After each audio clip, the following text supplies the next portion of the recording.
उन लोगों को सावरकर पढ़ाने दो। आप दिल्ली के सारे स्कूलों में अंबेडकर साहब को पढ़ाइए। चुनाव हार जाएं तो कहते हैं दलितों के वोट चाहिए, चुनाव हार जाएं तो कहते हैं रिजर्वेशन होना चाहिए, चुनाव जीतने के चांस हो तो कहते हैं रिजर्वेशन खत्म कर दो। मोदी जी देश नहीं है, आरएसएस संसद नहीं है और मनुस्मृति संविधान नहीं है। विजयदशमी के दिन हम सब लोग जानते हैं बाबा साहब अंबेडकर ने बुद्ध धर्म को अपनाया था। विजयदशमी के दिन नागपुर के अंदर 2 घटनाएं घटती हैं हर साल। आरएसएस के हेडक्वार्टर के अंदर शस्त्र पूजा होती है और नागपुर के अंदर भारी तादाद में पूरे देश से, दलित समाज से लोग इकट्ठे होते हैं और बाबा साहब अंबेडकर को याद करते हैं जिस दिन उन्होंने अपना धर्म परिवर्तन किया था। और 2 साल से मात्र चंद लोग जो आरएसएस के हेडक्वार्टर में शस्त्र पूजा करने के लिए इकट्ठे होते हैं उसका दूरदर्शन लाइव टेलीकास्ट करता है, लेकिन लाखों दलित जो बाहर मैदान के अंदर नागपुर के अंदर इकट्ठे होते हैं अपने बाबा साहब अंबेडकर को याद करने के लिए, उनका दूरदर्शन लाइव टेलीकास्ट नहीं करता है। अभी आप सबने एनसीईआरटी सुना होगा, national council for educational research and training. NCERT उसकी जो राष्ट्रीय परिषद है, उस राष्ट्रीय परिषद के जो चेयरमैन है वो यूनियन एचआरडी मिनिस्टर होती हैं, स्मृति ईरानी जी उसकी चेयरपर्सन है। और उसके जो मेंबर होते हैं वो देश के जितने राज्य हैं हर राज्य का शिक्षा मंत्री उसका मेंबर होता है। अभी पिछले हफ्ते उनकी मीटिंग हुई। मनीष सिसोदिया जी दिल्ली के शिक्षा मंत्री हैं, इनको वहां जाने का मौका मिला। ये वहां गए और लौटने के बाद ये पूरा किस्सा मुझे बता रहे थे कि उस मीटिंग में क्या हुआ।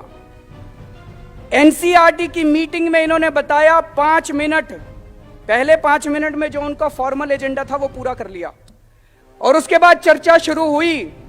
उसमें कई बीजेपी शासित राज्यों के भी शिक्षा मंत्री थे।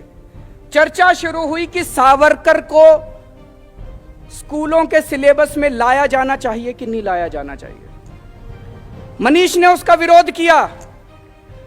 आधा घंटा, पौना घंटा इसकी चर्चा चली कि सावरकर को स्कूलों में पढ़ाना चाहिए कि नहीं पढ़ाना चाहिए।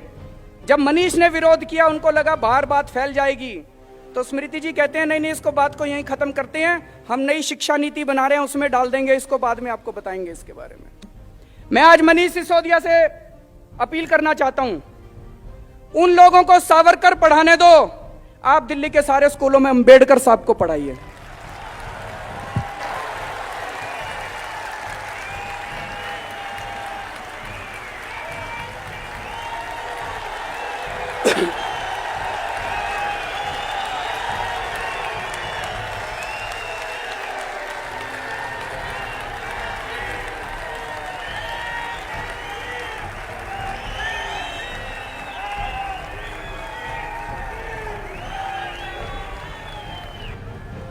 बाबा साहब के जीवन, बाबा साहब के जीवन और बाबा साहब के विचार, बाबा साहब के संदेश, इनको विस्तार से आप दिल्ली के सारे स्कूलों में इसका सिलेबस तैयार किए और सारे स्कूलों के अंदर इसको पढ़ाने का इंतजाम कीजिए।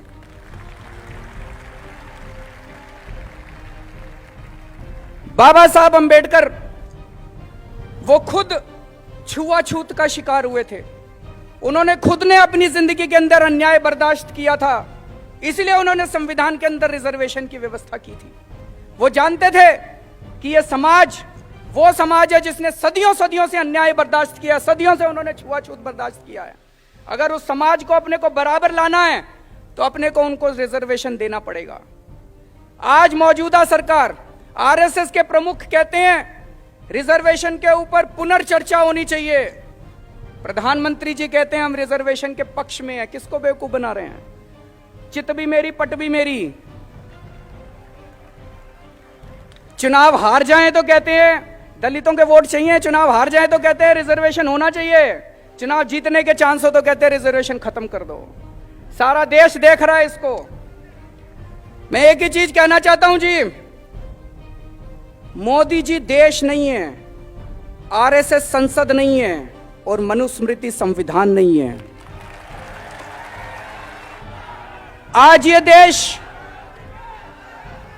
आज ये देश कौन से संविधान से चलाने की कोशिश की जा रही है?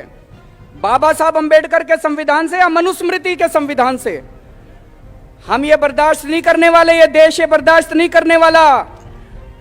बहुत सालों के संघर्ष के बाद, बहुत सालों की लड़ाई के बाद आजादी मिली थी और आजादी के बाद बाबा साहब अंबेडकर ने हमें यह संविधान दिया है। इस संविधान के लिए हम अपनी जान की बाजी लगा देंगे, लेकिन इस संविधान के विरुद्ध कोई काम नहीं होने देंगे। आज इन्होंने संविधान के परखच्चे उड़ा रखे हैं। इन्होंने अरुणाचल के प्रदेश के अंदर सरकार तोड़ दी, खरीद लिए, सरकार तोड़ दी, सरकार गिरा दी। बाबा साहब अंबेडकर का संविधान तो ये नहीं कहता। बाबा साहब अंबेडकर संविधान कहता है चुनाव लड़ो, जीत के आओ।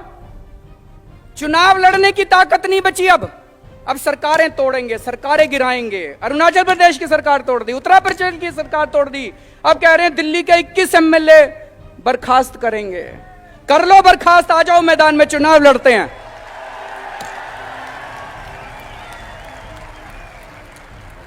हिम्मत है तो आ जाओ मैदान में, चुनाव लड़ते हैं। हम बाबा साहब अंबेडकर के संविधान के हिसाब से चुनाव लड़ेंगे। तुम ये बैकडोर एंट्री करना बंद करो, ये देश की जनता परमानेंटली तुम्हें डिसमिस कर देगी।